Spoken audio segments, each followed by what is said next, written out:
Hello mga kahapi! For today's ganap sa aking buhay. So, meron lang akong gustong i-share sa inyo mga kahapi dahil meron akong mga halaman doon sa likod. Then, dinadapuan kasi siya ng insekto. Marami siyang langgam at saka iba pang insekto. So, nasisira siya.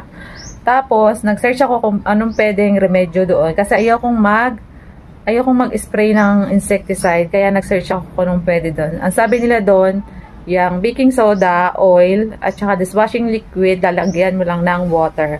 So, ginaya ko siya mga kahapi. Very effective talaga. So, tara, tingnan natin. Papakita ko sa inyo. Let's go! So, ayan na mga kahapi ang nangyari.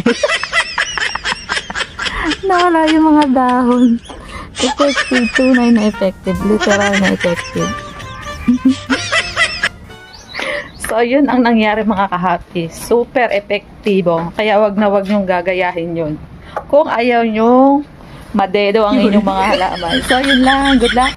Bye!